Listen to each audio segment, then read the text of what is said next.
Ladies and gentlemen, I hope you have found a seat. It's time to begin the next session. We now begin the overseas guest speaker session, Strengthening the Child Protection System, Lessons from Other Countries. Professor Matsumoto and Mr. Masuzawa, co-chairs, the floor is yours. Hello everyone, I'm Masuzawa from Children's Rainbow Center. I'm the co-chair of this session, so I'm going to introduce Professor Munro, and I will be the moderator. And Professor Matsumoto is joining us from Hokkaido virtually, and he will be giving us a closing comment. Before we begin this session, I'd like to make an announcement regarding photo shooting.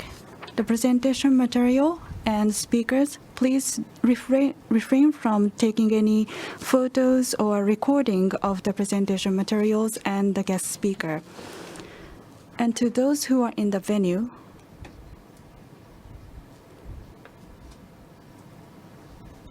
you can also post your questions or rather in the venue. If you post questions from online portal, it might hinder the Wi-Fi connection, so please refrain from doing so. And you can also view the session online, on demand. And questions will also be included in the on-demand broadcasting, which means that if you raise your questions in the venue, that will be included in the on-demand session. Please consider the personal information law as you make questions. Now, due to the Zoom interpretation function, if anyone in the audience asks question in English, then the Japanese translation will not come through to the venue. So even if you are fluent in English, I ask you to ask questions in Japanese. And this session is simultaneously interpreted. Professor Munro's voice will not be audible in the venue, and what you will hear is the Japanese translation of the presentation by Professor. Now I'd like to introduce Professor Munro. Professor Munro is Emeritus Professor of Social Policy in the Department of Social Policy at London School of Economics and Political Science. Professor is a leading expert who has been driving child protection in the UK. In 2009, the UK government requested Professor Munro to review the child protection system, which was problematic. After the 11 years of review from 2010, Munro Review of Child Protection, a child-centered system, was published. This proposal is very well known in Japan as well. The UK government accepted all 15 proposals and has carried out reforms as it yielded some results till today. In Japan as well, regarding how to protect children in child guidance centers, there are some issues. So the journey that the UK system has taken will probably give us many lessons.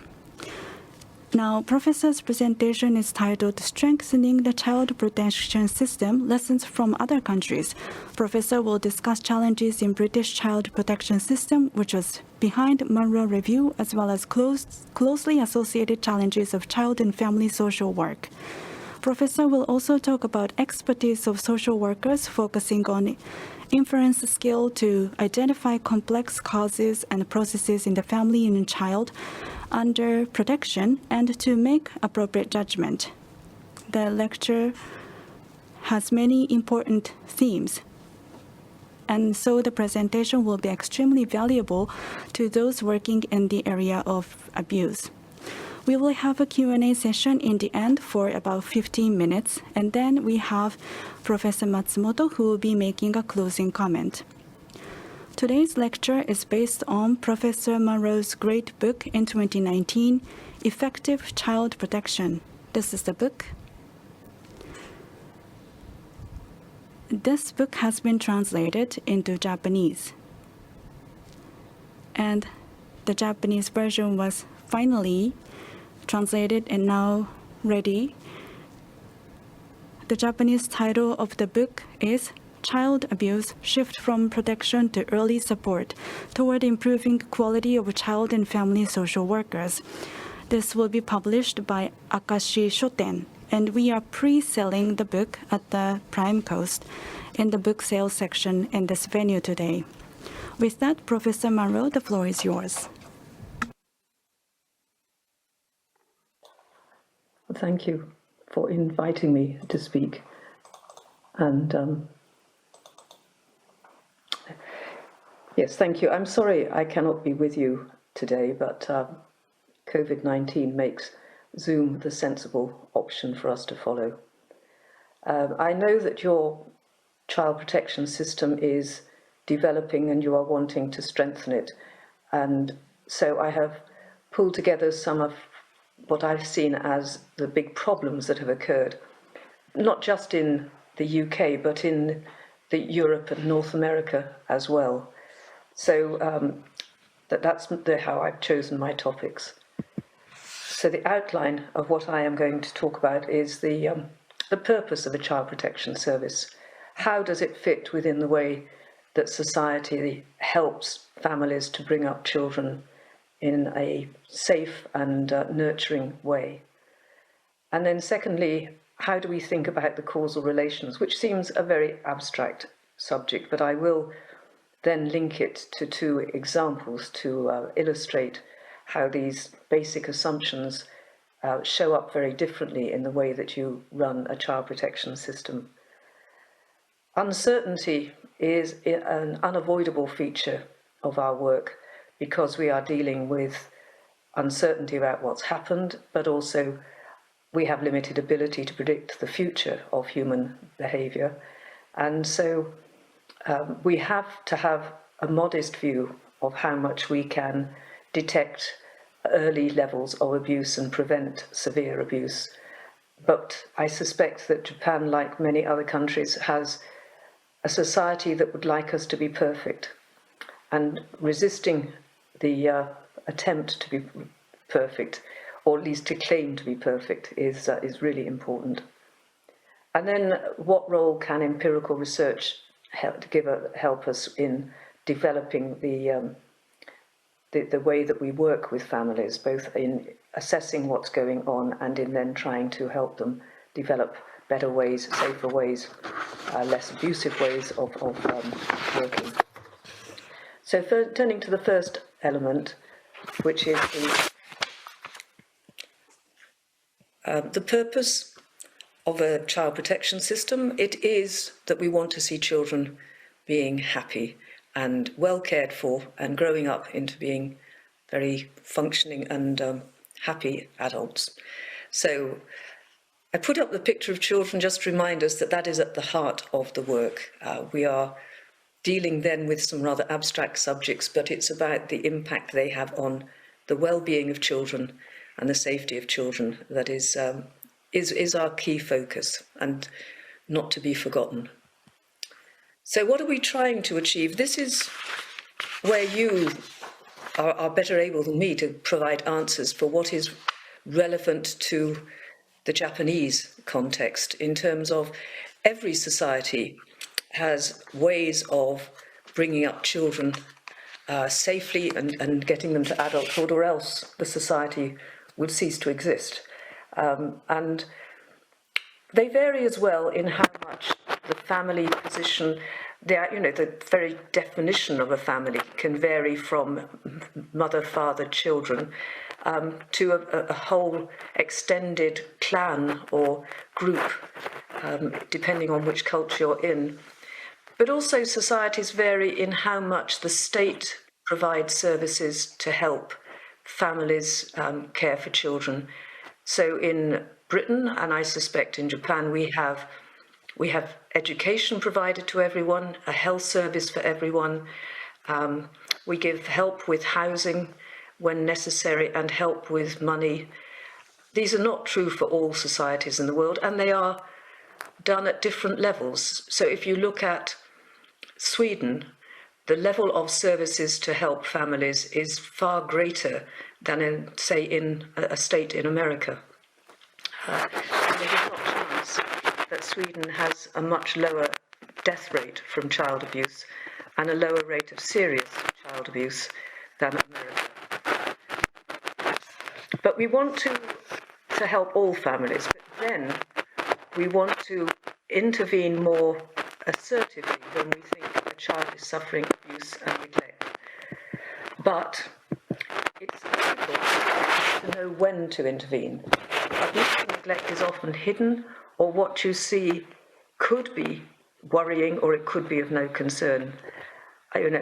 Bruising on a child can be concern, but also all healthy children will have a lot of bruises over their childhood because it happens as you're playing. And then we also find it difficult to change dangerous parenting. A lot of what will come to the Child Protection Service is under the label of neglect.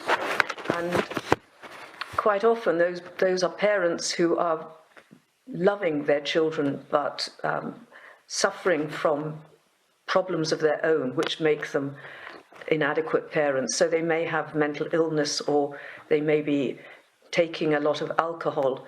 And those are problems where specialist help can alleviate, but they're not simple to change. And if we think that a family is dangerous and want to take them to another place to live, then it's actually quite difficult to provide good alternative care. In England, children who are brought up in alternative care tend to have a lot of problems as adults. A very high percentage of people in prisons have been in care. And finally, we're dealing with a subject where very strong emotions abound. Society, we all have a very strong reaction to hearing of a child suffering intense pain and distress. And also, parents react very strongly when you go to them and say, we are concerned about your parenting. It can make them very frightened, it can make them very angry, it can make them very anxious, but nobody takes it as oh right, that's very interesting. They will always have a very strong reaction. So those I think are some of the sort of background complexities of this area of working. Now, Professor Munro, I'm sorry, this is the interpreter speaking. Can you make sure that the paper doesn't touch your microphone, because it's causing a lot of noise and I'm not really able to hear you? Yes, I will endeavour to keep it well over here. That was stupid of me, sorry. So, yes, how we think about it. Now, you might be surprised to see this picture, but it's a nice colourful picture. And could you please look at it and think then about what you're seeing? So just reflect on what you're seeing. I will explain in a moment. So the reason that I'm showing this is that it was used in a study by some psychologists who were comparing the way that Americans and Japanese people see the world. And it seemed to me to capture a very fundamental difference about your way of thinking about causality in a way that is extremely relevant to child protection. So, oops, it went on to there. So, that's it, yes. Americans tend to focus on the individual fish, and they are very good at recognizing any one of those fish in a new context. And the Japanese tend to pay more attention to the context, to the fish tank, and to the relationship between the fish. But then they're less good at recognizing one of those fish in a new setting, not surrounded by those familiar objects. And unfortunately, if I were there in the room with you, then I could, of course, ask for feedback from you as to whether you think that you've looked at it in the way that the Japanese in this study did. But it did seem to me that this study, in a way, encapsulated one of the big learning processes that has gone on in my own career, that I began very much like the Americans, a very focused, analytic look at individual problems. And I have become more and more Japanese over the years, so that I now look at the context in which problems are occurring and what is affecting that problem. And it's a really radical shift in my brain, but I'm hoping that if this study on how Japanese people see the world is true across the spectrum, that you will actually avoid some of the American and British problems in the way that they develop child protection without even noticing that you're doing it, because it will seem to you the most obvious. So the world, I mean, what that study also captures is a very big difference in the way that you think of the world as linear or complex. And Western science, until the 20th century, was very much looking for a line of causation, a discrete chain, and looking for regularities. If A happens, then B happens. Whereas I'm told that the Eastern studies have looked more at relationships in terms of an object having a power to do something, having a potential cause, but how it's expressed depends on the context and how it interacts with others. And that seems to me to be the way that we should consider how a parent can become abusive. There can be aspects in their lives and their personalities that have the potential, if linked to other things, to actually end up in their being abusive. But in science, the Western science has found the limits to that very focused, analytic, linear approach, and is increasingly turning to complexity theory, to complexity science, and to focusing on the context and the relationships. And that is very much the path that I have followed in child protection. And there are 3 editions of my book, Effective Child Protection, and I think they show the changes of my thinking over time. And the 3rd edition is a radically different, fundamental approach. So these are just 2 pictures to help illustrate those thinkings. The machine on the left on my left, is complicated, but it works in a regular way. You turn it on and it does the same time and time again. The picture on the right is of a ship on a stormy sea, which is being continually knocked off course, pushed to the side, facing hazards, and continually having to readjust. It has a goal in mind, but it is continually having to learn what's going on around it and adapt to it. I think for most of us, the past 21 months of COVID-19 are encapsulated in this picture rather well, of life becoming very, very turbulent and nothing being quite the same as it was before, so that we have had to all adapt hugely in order to cope with life. But I also think the trouble is that these 2 images show different ways of basically approaching running a child protection service. And the English system that I looked at thought that it could be a machine, whereas I thought that it was closer to being the ship on a turbulent sea. So if you look at those 2 examples, as you were told, my review in 2010 took this approach, and I did in 2010, sorry, that's an error. And I took a complex systems approach, and I asked a colleague from the London School of Economics, who's a systems analyst, to help me actually map the system that we were looking at. So, sorry, sometimes it works quickly and this is, it had ended up as no one intended. Because they were thinking they can control it, they had accidentally developed a very defensive compliance culture which was overloaded with bureaucracy. They had a national inspection service that focused on compliance with timescales and procedures. Time with families was radically reduced, and that, of course, had a big effect on. It's very difficult to assess how well the parenting is if you don't spend time with the parents. It's very difficult to help parents change their behaviour if you don't have time with them. And as a result, many children were removed. And over the previous 15 years, I had watched what had been a very high-status job that people loved, and they stayed in their job for years, decades, and we had a serious problem of experienced workers leaving child protection, and so the work was increasingly being done by the most inexperienced young social workers. With my systems analyst friend, I developed this diagram, which is strange.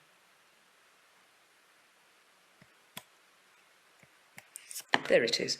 I don't expect you to understand it. In fact, this delay since I made it, I have trouble in understanding it. But I'm just showing it to you. The curving lines have all got an arrow on them, and they indicate whether they are encouraging, reinforcing the next variable or discouraging it. And what we were able to illustrate was the way that the system had got into this process of too much bureaucracy limiting time with families, and the solution being, oddly enough, too much, even more bureaucracy. So it had got trapped into this escalating system of more and more compliance and needing to be radically changed. So some of the big drivers behind it was the whole approach from central government down to team level was of command and control, of sending out rules and procedures of how to deal with it, and reducing the individual judgment. And one of the concepts from complexity theory is requisite variety, the law of requisite variety. If you are providing a service, it has to have as many responses as the number of demands upon that service. And human beings and families are hugely varied. Even if they are all living within one culture, they have very different, at the close detail, they are very, very different. And you need to take sort of general expertise, but apply it to that unique family. If you are interviewing a mother, you will adapt your voice, you will change your body language in response to how you see she is reacting to you. You don't just do it in a completely robotic way and treat them all as identical. And so the system was not engaging constructively with parents.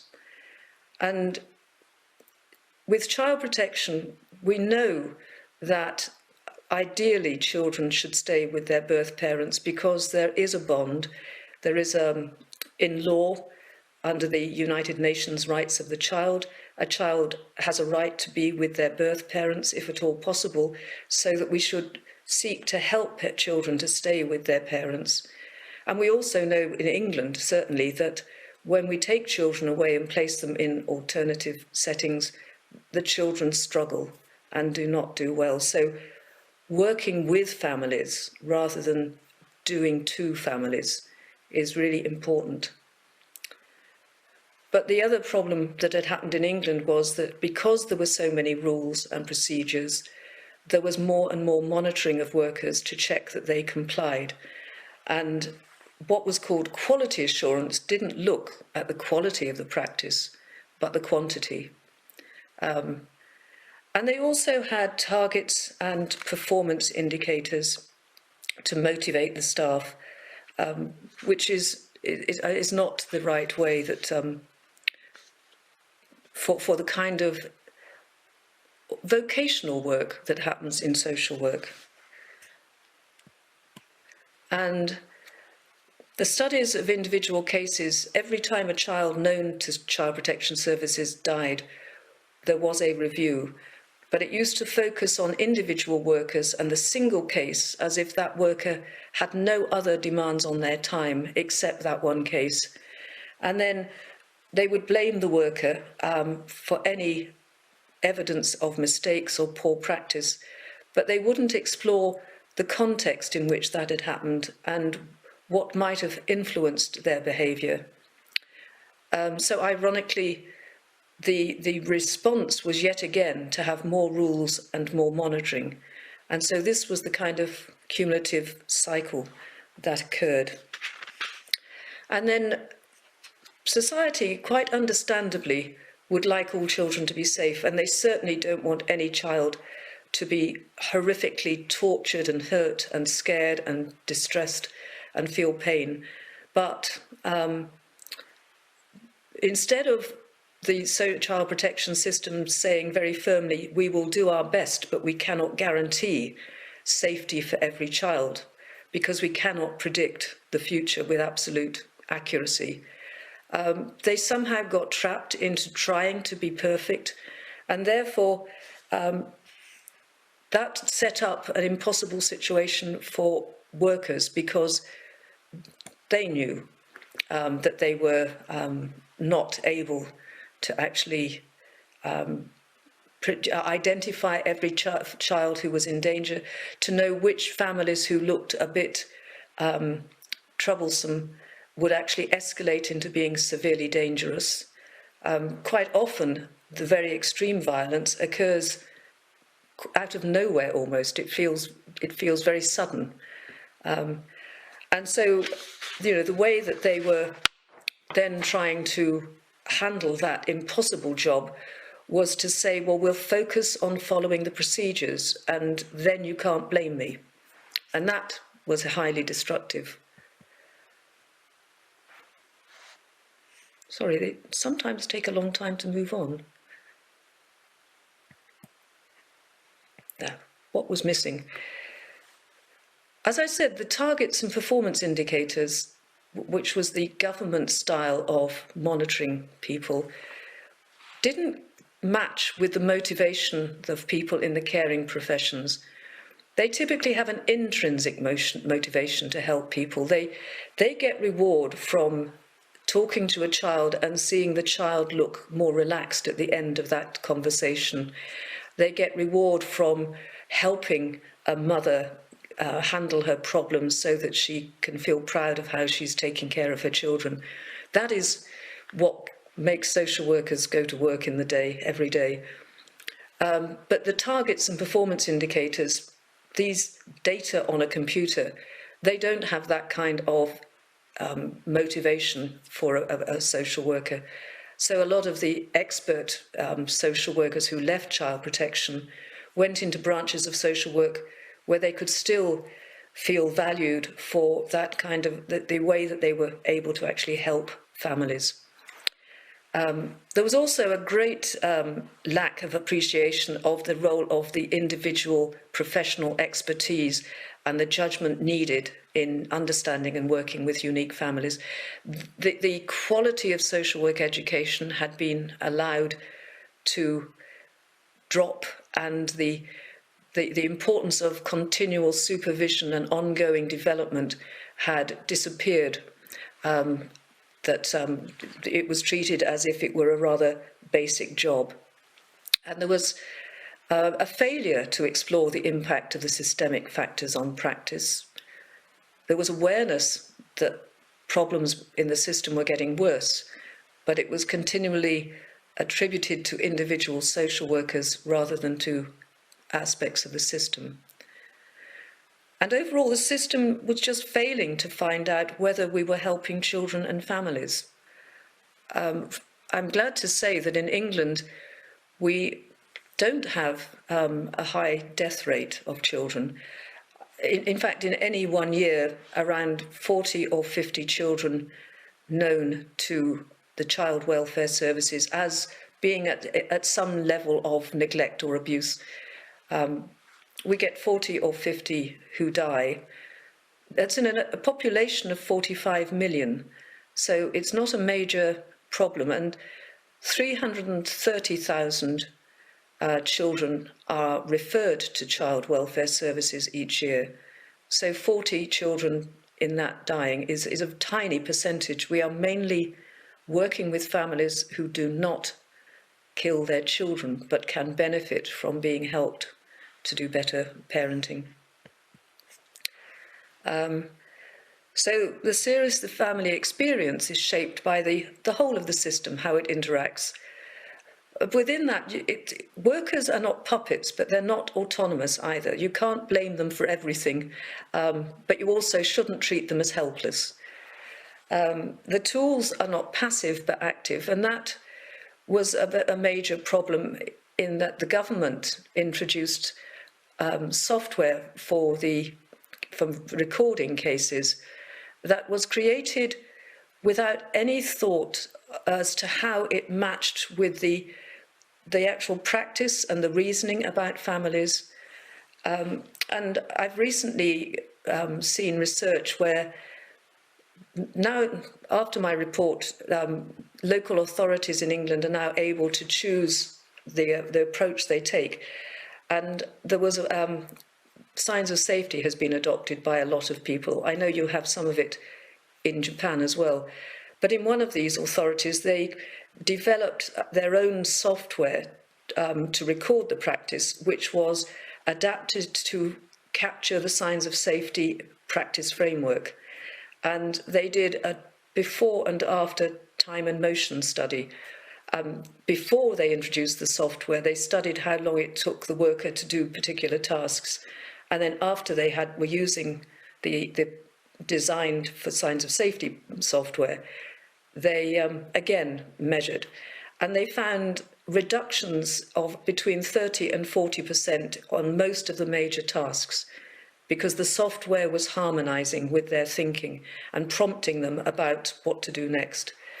So it was a really great example of the importance of how a well-designed tool makes your job easier and a badly designed tool makes it much harder. And the system was just not seeking feedback about what was actually happening to the children and the families. And one of the other features of organisations is that the covert messages are often more powerful than the overt. So the director of a social child protection service would always say, our key goal is to take account of the best interests of the child. That is the most important thing. But the covert messages that the practitioners heard very, very strongly was comply with the targets and performance indicators or else. So, you know, they lived with that challenge there. So some of my recommendations were about radically reducing the rules so that workers engaged more creatively and could adapt to each family. And the inspection process should look at the outcomes for children. They should talk to workers about their work and why they did what they did, not just looking at the computer. If a child died, then the review should copy those done in aviation and in the health services, and look at the practitioner's behaviour in context and what might have helped or hindered them. And also, there had been, at the same time, a very good report about strengthening the basic social work training to a much higher standard. But I also recommended that the career options should be changed, because at that time, as a social worker, the only promotion you could get was into management. And so now you can stay in direct work with families but get more senior. And each agency has a principal social worker who represents practice to the senior managers. And that we should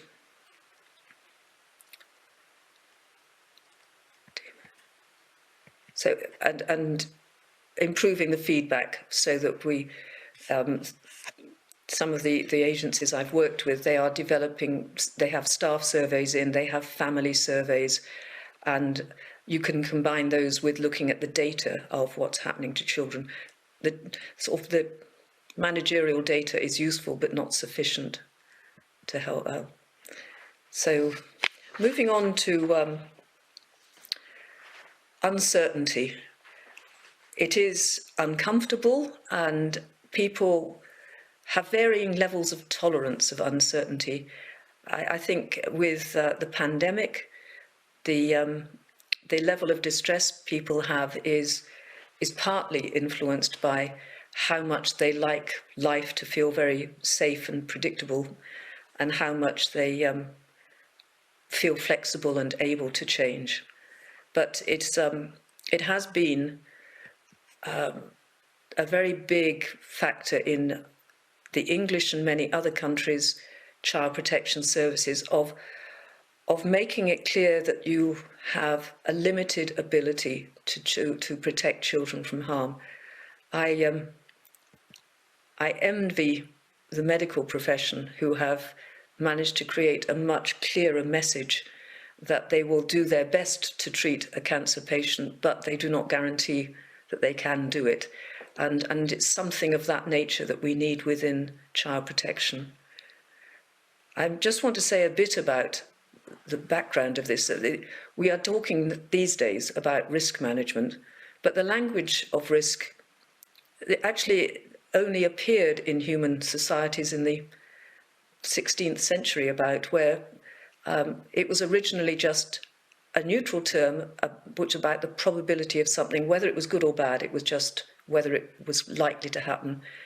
And it became, everyone had always talked about something being likely, but the language of risk and probability developed by those interested in games, in throwing dice or playing card games. But these are circumstances in which we have very definite frequencies. If you throw a 6-sided dice, then there's a 1 in 6 chance of any side showing up. But we don't have that kind of known frequencies in child protection. We don't have clear data on how much child abuse and neglect occurs. The cases that are known to the child protection services are only a proportion of that set. In England, research with young adults shows that we are a much, much higher rate of abuse and neglect that is not picked up.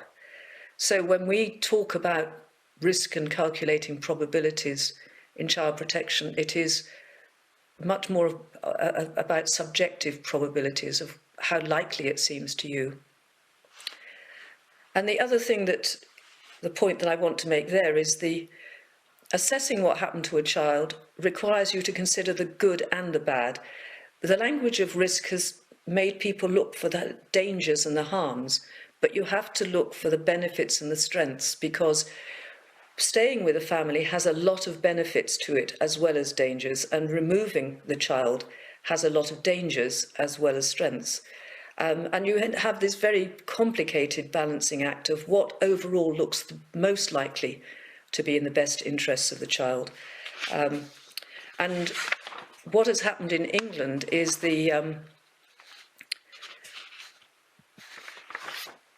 by having this increasing belief that we can predict and eliminate risks, is the trouble, you then get more blame. Because you've said I can do it, then people blame you very strongly when you don't. And then when you have the profession becoming more and more worried about risk and blame, then the balance between caring and controlling changes, because you get too interested in controlling parents in case they are dangerous, and you just don't have the time to care for them, to help them to become better parents. And you approach them in a more investigatory rather than engaging way.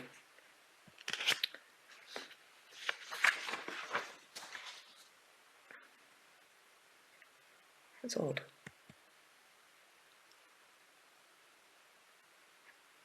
I don't understand why Yes. The power of the hindsight bias is huge. When you know what happened, it looks back and it seems obvious.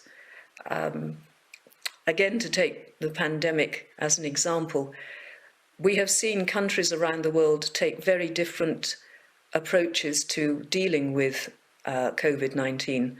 And in sort of some years' time, when we look back, we will see which one actually turned out to be the best way of managing it. And at that point, I can predict that many people will say, everyone else should have known it at the time, and they should have done that. And that's exactly what happens when a child dies and the newspapers report it. They pick out only the information that is now relevant, not necessarily the information that was known at the time, and they don't tell you about what else was known, so that they instinctively feel that they could have done better. But in fact, before it happened, there were lots of ways that the future might have unfolded. It wasn't inevitable. Just a minute. There. This little diagram is, on my left, is the person at the time and what they could see and in terms of the decisions they made. And then on the right-hand side is the outcome. But if you are looking at understanding the practice behind a bad outcome, you do need to try to understand what it looked like at the time. What information did they have? What else were they doing? And not just to look at what now looks so obvious.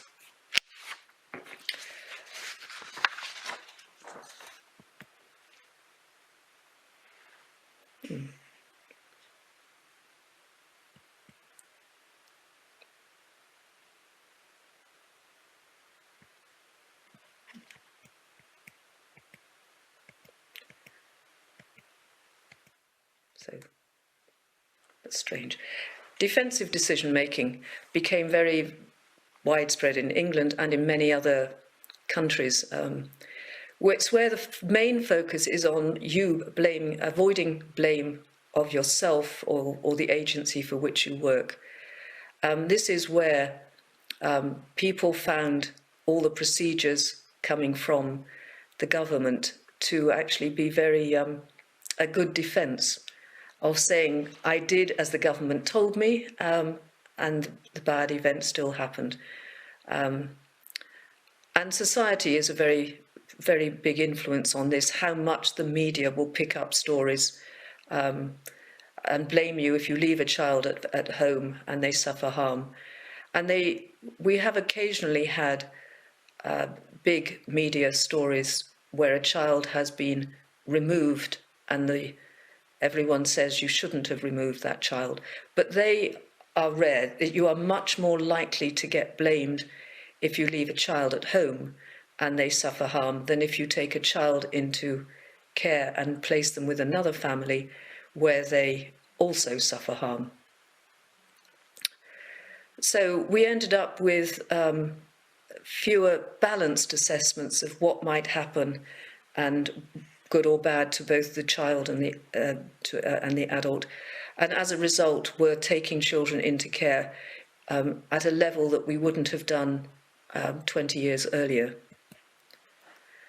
So I think the key messages for any child protection services are that we have limited ability to predict what will happen. Humility is a very good virtue to have. And we should judge our judgments and our decisions. They can be well reasoned, but they can't be right. And if you want to judge how somebody has made a decision, you need to look at their reasoning. You can't look at the outcome, because a well-reasoned decision can lead to a bad outcome, and you can get good outcomes from extremely poor decision-making. You have to go back and understand how they reasoned to it. And we always have to look at both the possible positive and the negative consequences of any action we take, not just focusing on harm of one kind.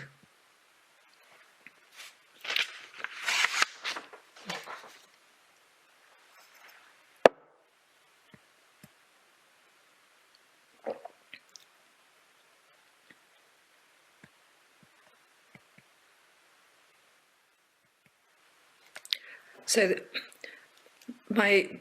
another theme is about causal connections, which go back to the fish in the tank in terms of being analytic or holistic, of looking at things in isolation or in a broader setting.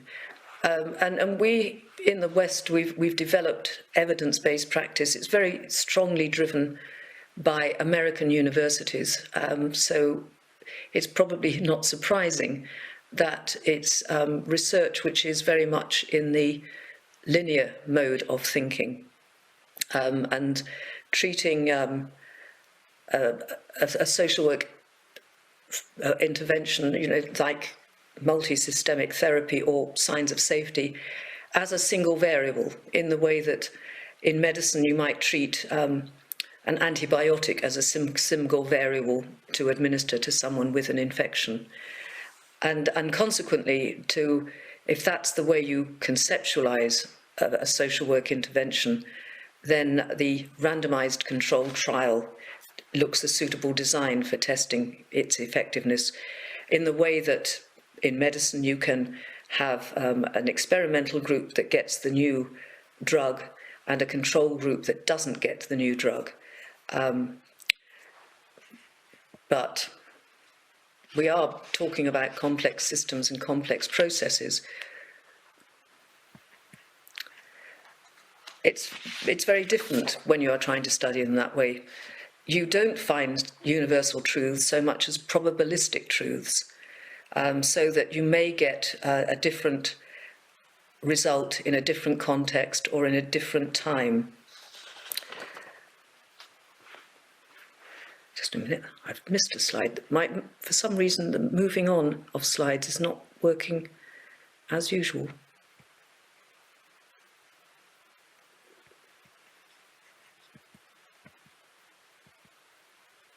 Yes.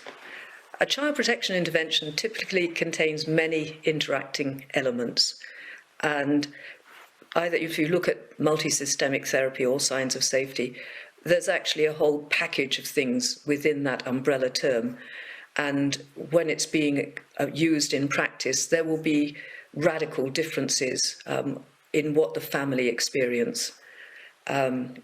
And so, because they will interact with what that new context is requiring, so that they do become unpredictable to some degree.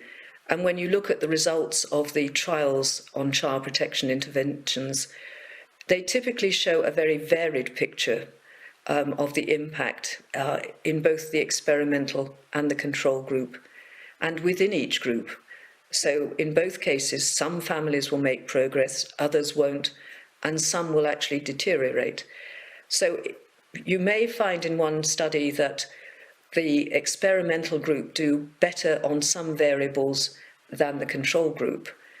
But when you look at the set of trials that are being done of any of the major practice approaches, you will find that they vary. Some of those studies find no benefit, that the experimental group do no better, or they find that they do better but on different variables.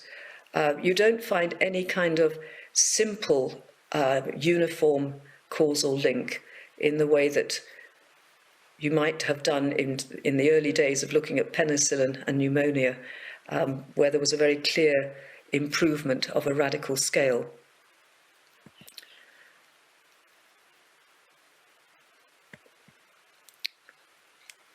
Let me see. So what I suggest, what I've been working on it's the realist evaluation approach, which is evaluating approaches so that the results can be exported to others. So instead of aiming to find out what works, it's a much more modest claim of what tends to work, how does it work, for whom does it work, and in what context.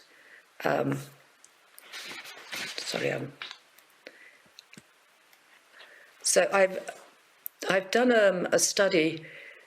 After my review in England, the the government implemented the recommendations, so the social work agencies were able to innovate, and some of them have chosen to adopt signs of safety practice framework for their whole system change, and the system was trying to the signs of safety creator Andrew Turnell had read my report and had realised its relevance to signs of safety and had done a lot of work on not just signs of safety theory had been what the worker does with the family, but he then developed an understanding of how the organisation needed to support that practice and how the organisation needed to learn how well it was doing in order to be able to adapt and improve. And so he was seeking to put in the feedback loops. And I'm sorry, I think I've missed some slides because it's jumping. Let's see where I get to. So, yes, so his theory is, it's like the other one I showed you of the causal loop diagram. I don't expect you to understand it in detail, but it's about the pink circle in the centre is the Child Protection Agency, and he's picked out some of the major things that are interacting with the service to the family and how they can be constructive or not. So the top grey circle is about leadership and about a leadership that is strongly supporting and understanding the practice approach that's being done, taking the view that a leader, the director of children's services, should understand the service that they're managing, and they should be able to talk to a frontline worker and understand what that worker is doing and be able to have a sense of whether they're hearing good or bad practice. But the leader also creates the way that the culture deals with uncertainty, and whether workers are scared that they will get into trouble if they don't keep their recording up to date, but nobody will notice if they spend 2 hours calming a frightened child. And so you need a sense of a just culture of being judged by standards that are achievable and are appropriate for the job that you're doing. The one at the top on the right is about the partner agencies. Child protection services are very much entwined with what the schools do in terms of looking after children, what doctors and family nurses, the police, all of them come into contact with the kind of families who end up in the child protection system. And so having good working relationships with them and a good understanding of when to refer, how to work together on how you then work with the family is really important. And England, I think, has one of the most developed and good statutory arrangements, the legal requirement that these agencies work together to protect children. We don't have mandatory reporting.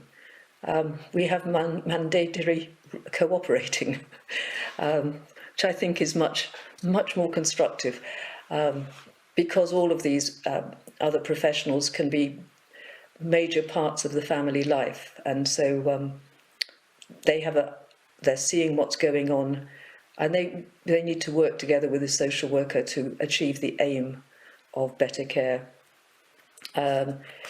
You also, the bottom right-hand side is about supervision. It's really important that supervision of the reasoning in a case is seen as crucial. It had become something that you did if you had time, but it was very marginal, and most people didn't get supervision of that kind much of the time. And without it, it's quite hard for workers' expertise to develop. You also need the IT and the equipment to be basically aligned with the way of working. The blue circle is the vulnerable child that you are mainly concerned with. And in signs of safety, you very much try to harness the network of people around the child, the wider family, but also the other people that you connect with and take support from. You know, all of us who are parents rely on a large network of family and friends to help us with the parenting task over the years. Nobody is a parent in isolation. And so this approach seeks to sort of copy what the rest of us are doing, but in a rather more formalised way of helping people through what is often just a bad patch in their lives, rather than a chronic problem of their personality.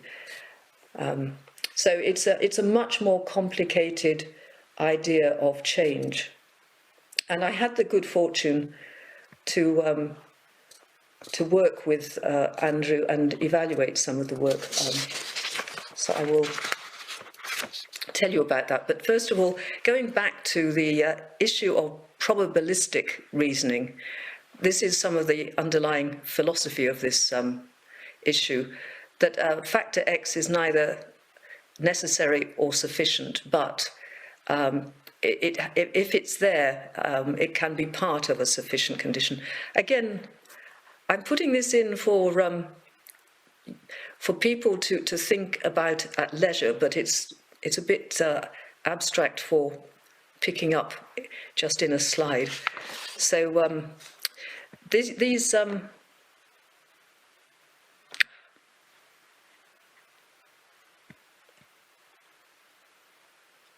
I wonder why.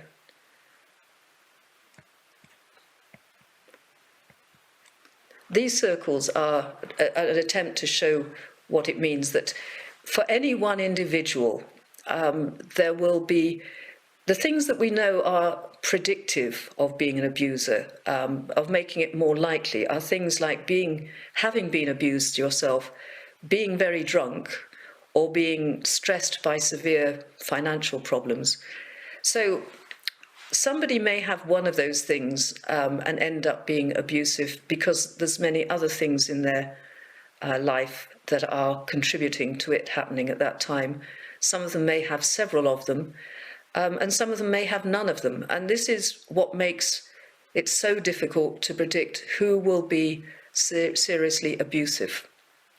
And in the same way with the interventions, if you are working with a family, it may well be the sort of theoretical aspect of the intervention. It may be that the worker relationship with the mother, for instance, it may be that really catches well, and it's a very, very productive, supportive relationship, so that the mother has the courage to change. And it could be that it takes time, that you need a sufficient number of visits to a family before you can achieve it. But again, it's that whether they all have to be there or not, there will be lots of other things going on in the family that will be influencing them at the same time. And in some of our child deaths, you can see a family that was functioning fairly problematically, but then a new variable came into the situation and it changed radically. One of ours was very, very big public story was baby Peter Connolly, whose mother and her boyfriend had been moderately abusive. And then the boyfriend's brother moved into the household. The two brothers had a history of egging each other on to be more violent. And so the situation changed very dramatically and very suddenly. and the child was severely abused and killed very quickly. But who could have predicted that the boyfriend's brother would move in and would have a pathological relationship with the brother? That's the kind of unexpected events that we should expect, to be honest. So, I mean, the point is that whatever is the treatment, whatever is the intervention that you're trying to evaluate, to me, treating it as a single variable, which you can then evaluate in a randomized controlled trial, isn't adequate, because on its own, it's never enough to get the outcome you want. It has to be, other things have to be present for it to work. And it won't work if there's enough other things in the context working against it. Classically in social work, there is insufficient time to be with the family. So working out what are those other support factors that make it more likely to be effective is what you are needing to do. So I just get the example of the signs of safety work. 10 local authorities in England were given some funding by the government, but I did the action research as signs of safety was being implemented. And we had intermittent contact over 5 years, and using the national inspection judgment as an independent variable of a way of judging it, 3 of the 10 moved up to the highest grade of outstanding. 2 of them moved down to the lowest grade of inadequate, and 5 of them made slow improvement up 1 grade. So extremely different stories. And the action learning that I did, and I've put the reference to it in the final slide, is it showed how the 10 authorities had differed in how much they had implemented the organisational changes that came with signs of safety, how much they had, how much the director, for instance, had strongly supported this change to the way of working. Some of the directors were mildly sceptical. Why they had taken it on, I think they probably took it because there was money attached, but they did not instill in workers a strong sense of commitment to it. And so the workers often reported feeling it's just the fashion this year and the director will change next year. But they also were slow. Some of them didn't change the forms and the recording system at all. So workers were expected to engage with the family with one theoretical approach, but record it in a different approach. And that's very time-consuming, very intrusive on your thinking. And so it would slowly discourage people from developing the signs of safety work. So my report was picking out the things that seemed to make the difference in how they progressed.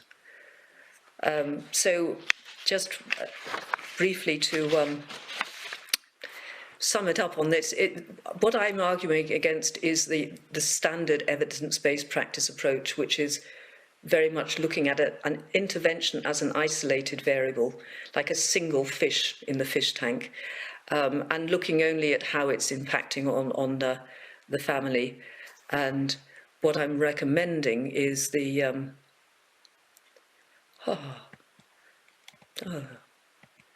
context-centred approach, which is the realist evaluation approach of looking at what the context needs to do in order to make it possible for that kind of work to be achieved with the family. So what are the causal processes that support it? And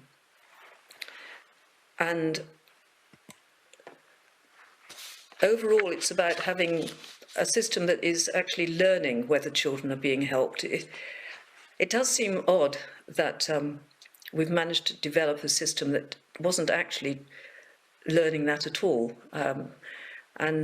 So You can ask children. You can also monitor what happens to them later by collecting data on what happens to them at school, how often they turn up in the hospital accident and emergency department, whether the police are frequently called to the house. There are all sorts of variables like that can show a change between before and after that suggests that the child's life is better. And it needs to be an agency that recognises the importance of professional expertise, so that you only try to give a broad shell of what they are prescribed to do, but within that they can adapt to the unique child and family, and that you have and that you encourage the development of their expertise over time. You also want a system that recognises the complexity of the work, and that people will make mistakes and have areas of weak practice. And what you want is a culture where people can talk about them. You want somebody to be able to go to their supervisor and say, I think I handled that interview badly, and then to think through how to do it better, and then to go back and do it better. That's a much safer process for the child than people having to pretend they get it right all the time. And you want a system that is humble about how much we can achieve, and intelligent about risk, rather than becoming defensive. Because overall, what we want is happy children. And that again is begin and end with the point that we're here about the well-being of children. And I've added references here in case you are interested in following up any of this in more detail. Thank you.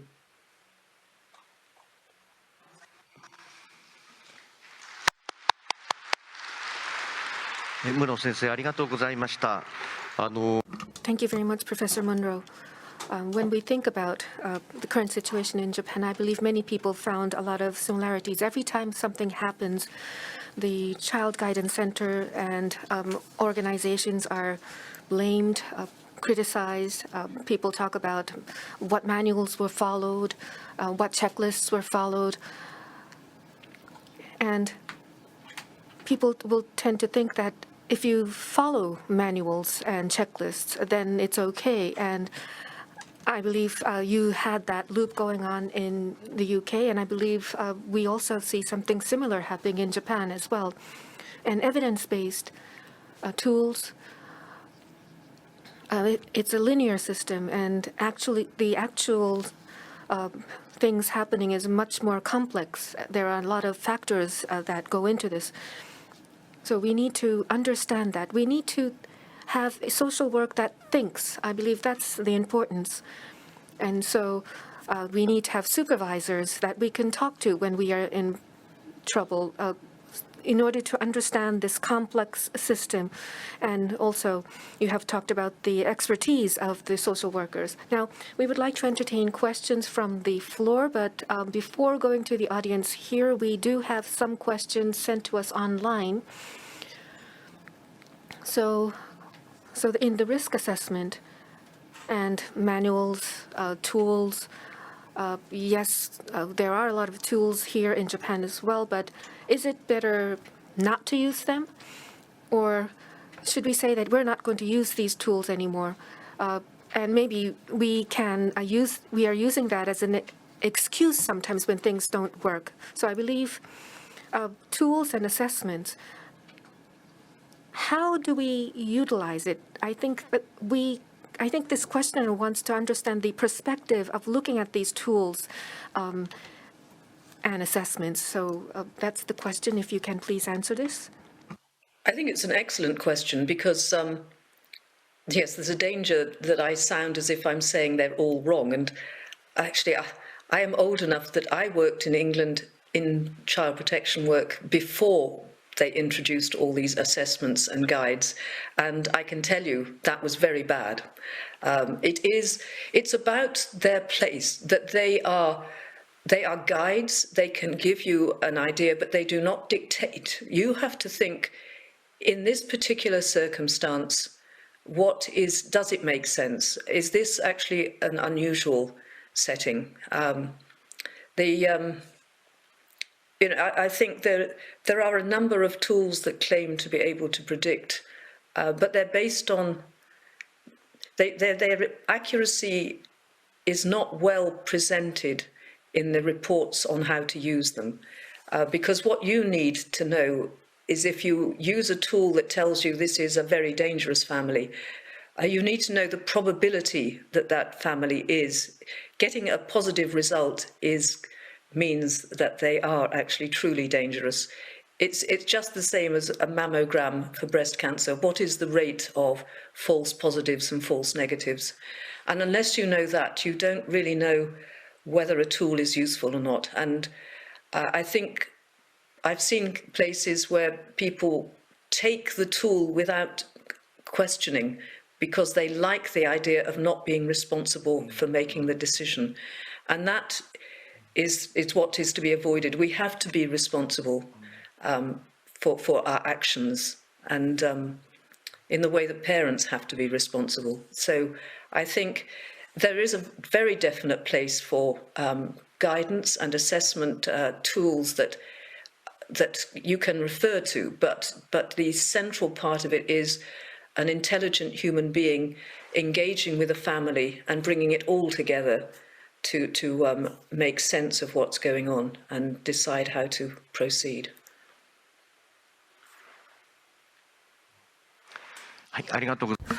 Thank you very much. Yes.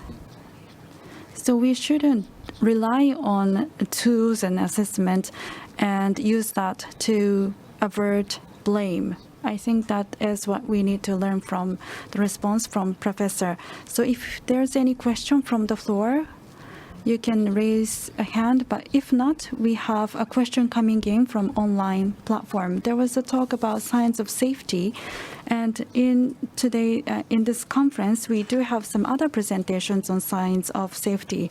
So signs of safety based on the idea of complex system. As the government, as a country moving forward, I'm sure that you faced many challenges. So how did you mobilize the government? How did you promote signs of safety on the national level? I didn't.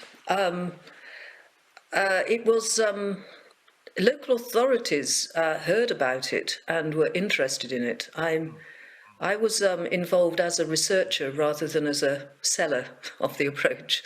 But I valued it mainly because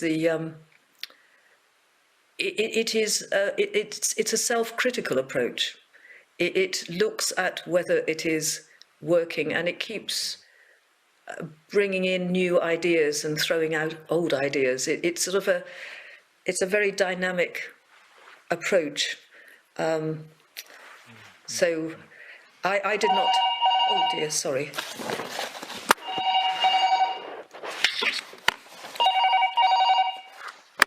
Sorry, can't control people phoning me in on me.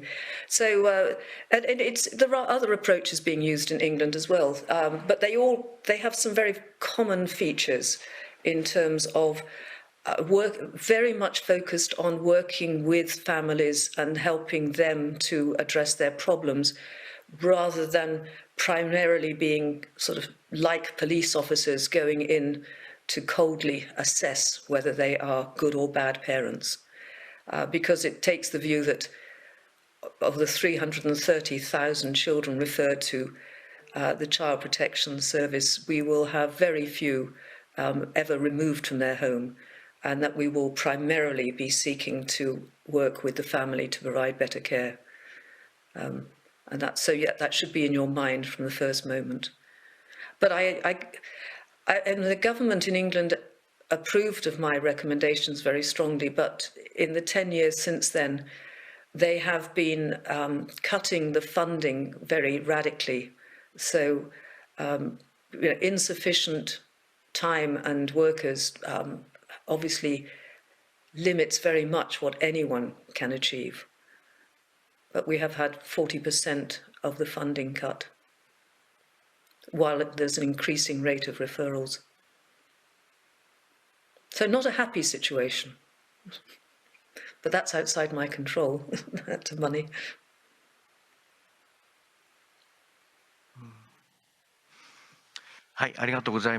Thank you very much.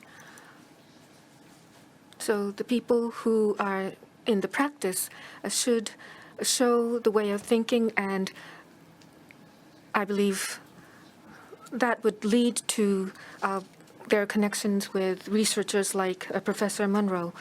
Well, yes, there's a hand raised here among the audience, so please speak in Japanese using a microphone. Yes, I'm from Risho University. My name is Suzuki. Looking at the current Japanese situation, I was able to see what you have presented. And as you say, in practice, we cannot really see all the dangers that children will be facing. However, I believe the people in practice sometimes feel that we cannot really raise our voices. Who is it that should raise the voice to say that children are in danger?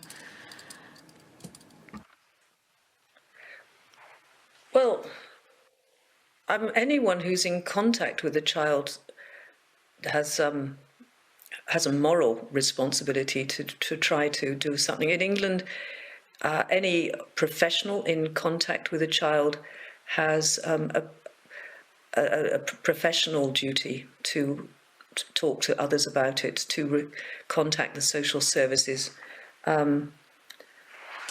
So I think, are you referring in fact to the social worker within the Child Protection Service being unable to speak up?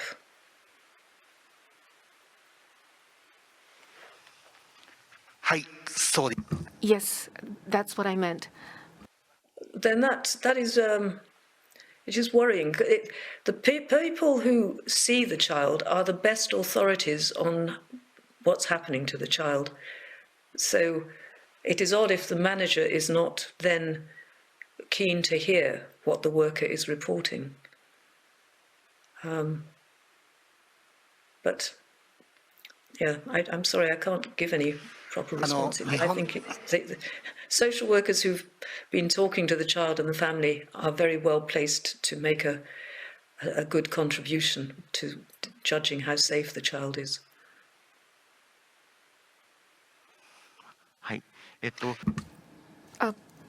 Yes, I believe you are trying to advocate, and this questioner probably wanted to say,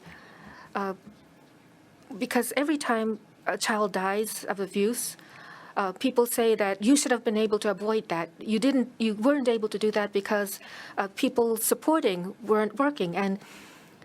But we want to say that we can't all be perfect. And right now, it's very difficult to raise voices like that in Japan. I believe that was the gist of the question. So changing the mindset of society, what approaches could be made? What should we do in order to change the mindset? I think it's extremely difficult. In England, after my report, the government understood how destructive it was when they leapt in trying to pass the blame to somebody else. And they have not made any big public condemnation until, actually this week, there's been a horrible case that happened during lockdown. And the Prime Minister, who knows absolutely nothing about child protection, has insisted that social workers are to blame. We have not yet had the review into what happened, but he has jumped into the public light to say this is terrible and social workers are to blame. So even when you achieve change in the government, it doesn't last because you get new governments. And it's passing the blame is an appealing strategy to people. I think you have to have a robust social work profession that defends the standards. And it's not about being perfect because you are a human being. you have to be a transcendental, a god to be perfect. So that is not what you should aim at. It's about being a well-intentioned, intelligent, reasoning person who has done their best in the circumstances, and that should be good enough. It is good enough in medicine for most of the time. The people, to be honest, in medicine, they fail with all of us. We all end up dying. So it isn't, we have an understanding that doctors act in good faith, and they will sometimes, a disease will have a peculiar presentation and they will misdiagnose it. And that's the complexity of their work. But we also immensely admire the skill and the judgment of doctors.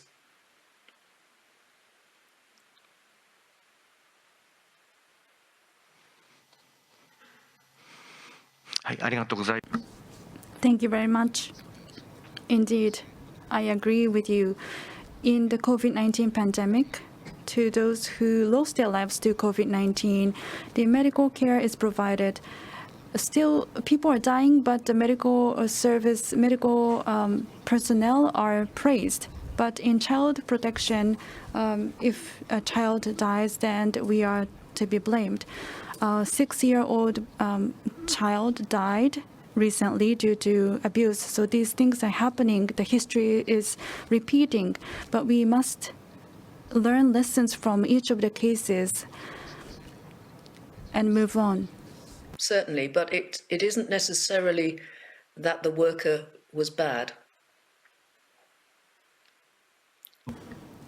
Yes. Thank you. So now I'd like to ask the co-chair, Professor Matsumoto, to make a comment based on the presentation. Yes, thank you very much. I hope you hear my voice at the venue. Yes, we do hear you.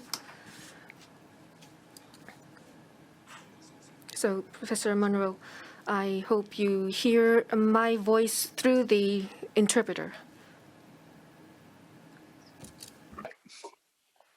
はい、ありがとうございます。はい、まず最初にムンロ先生に、感謝を申し上げたいと思います。 So first of all, Professor Munro, thank you very much. And I believe it was last year when you said that you would be willing to come to Kanagawa, but of course, because of COVID-19, this wasn't realizable. But you weren't able to travel to Japan, but we are very happy that we were able to hear you through this remote setting. JASPCAN, the Japanese Society for Prevention of Child Abuse and Neglect. In 2005, we had a conference in Hokkaido, and that was when you came to Hokkaido for a lecture. I believe this will be our second time for your lecture, and it was. I have great memories about the Hokkaido conference.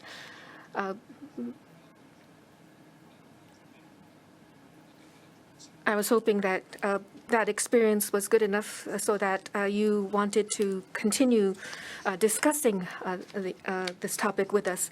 And I'm really happy that we had the second chance to hear from you.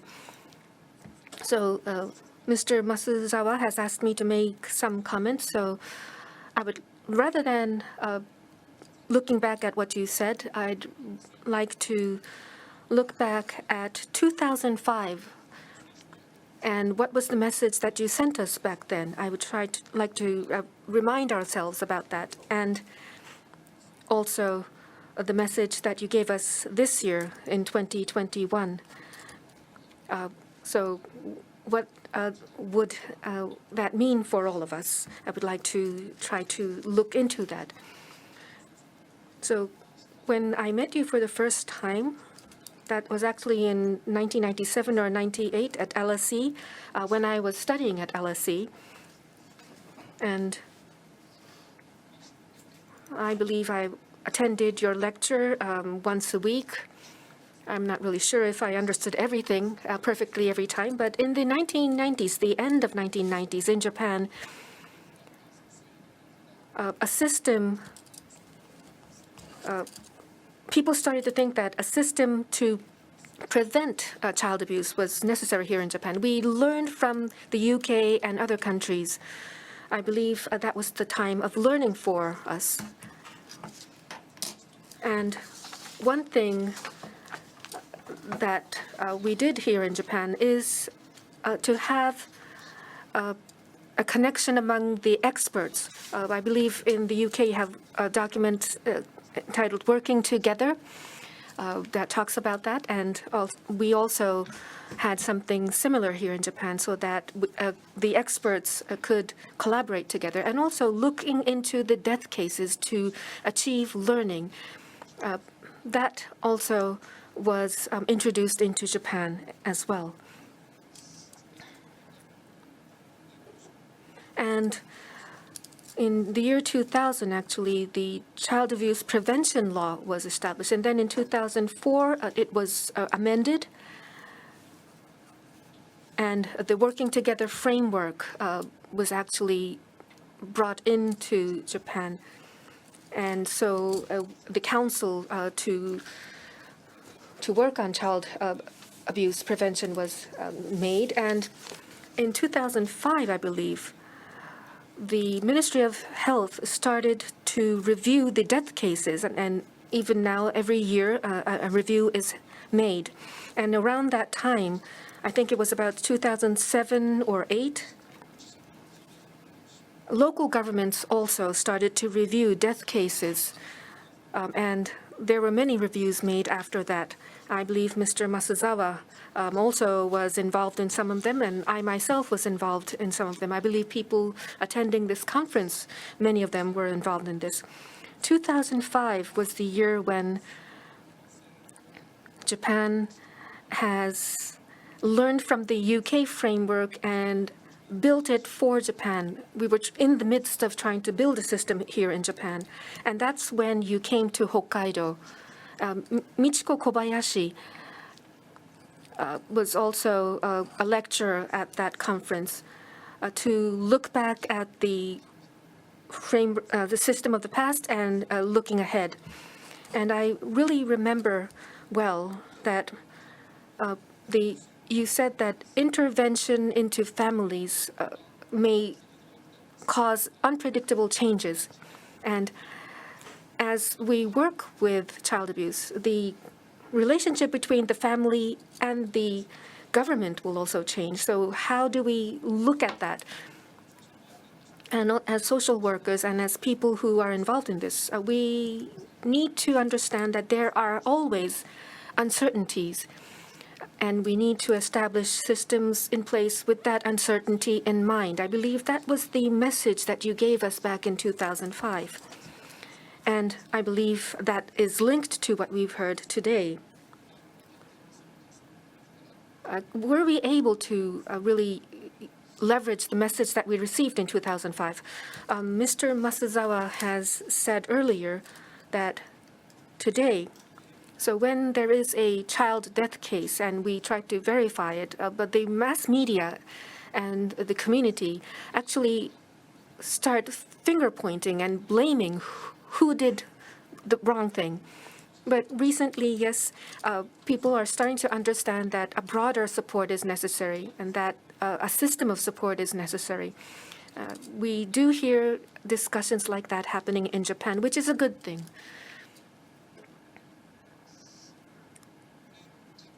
So the blame culture, finger pointing, it's still deeply rooted here, but as for policies, early intervention and community support for the family, that is in the highlight right now. However, when something happens, you have mentioned about the hindsight error, but that seems to be where the society wants to look at when something bad happens. People say that the social workers were unable to see neglect and abuse, and they blame them. But still, the discussion that we hear in Japan is a community support for the family, and also balance between protection and support, and having social workers who can actually do that. How do you develop the expertise for the social workers to do that? How do we qualify these social workers as a nation? So the expertise of the social workers are now a big discussion among the Council of the National Government, and I believe Mr. Masuzawa is contributing to this discussion, and I'm also involved in these debates. And the lecture that we heard today, you have talked about what are the expertise of social workers? What is it that social workers need to understand? And also, what is the behavior expected of a social worker? And when people around social workers see social workers work, I believe you have suggested many things about what we should notice. And I have said that around the year 2000, Japan has tried to learn from the UK framework to build its system. But one thing that we didn't learn is about training of social workers and allocating them to local governments and other organizations that needed them. I believe that's where we are lagging behind, and that's what's making this problem more difficult. So the local governments, if they are to hire social workers, I believe social workers actually, in many cases, local authorities will hire people and tell them to work as social workers for 3 years or 5 years. And so they have no training at all up until then. And they go into child care or child protection. So it means that they will follow manuals. They will rely on manuals because they do not have any expertise. So that's the environment that they are working in. So as we listened to your lecture, we really understood that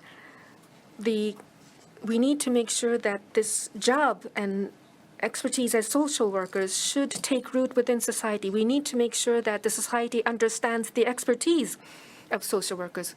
So then the public will then understand that social workers are not perfect. They are not the ones that they need to detect child abuse. They are the ones to support the family together within the community, that they will make good reasoning in trying to resolve the situation. I think that's the understanding that we need to make sure will take root in Japan. And that was a big learning for myself as well. And I think this had a very big impact. And I think it was really timely that we were able to hear your lecture today. And lastly but not least, Mr. Masuda and also the steering committee people and also people who have been attending this conference despite the very difficult situation. I would like to thank you all. And I'd like to also thank Professor Munro for keeping in touch with all of us here in Japan. I hope that this lecture will now expand into a network of people interested in this topic. And I hope that we all will make efforts in our fields, and I do hope that we can have you come back to Japan, this not online, but in Japan, on site, to hear directly from you. And I hope that I can take you around all kinds of places in Japan. So thank you very much. Thank you. はい、松本先生。 Professor Matsumoto, thank you very much for the wonderful comment. And from online, I showed you the Japanese version of the book. I'm showing this book to the online audience. This is the book published from Akashi Shoten. If you go to the bookstore, you can find this book. Professor Munro, thank you very much for your lecture. And I will take the learning from your lecture and would like to incorporate the learning into our practice. Thank you very much. Professor Munro, Professor Matsumoto, and Mr. Masuzawa, thank you very much. This concludes the program for today.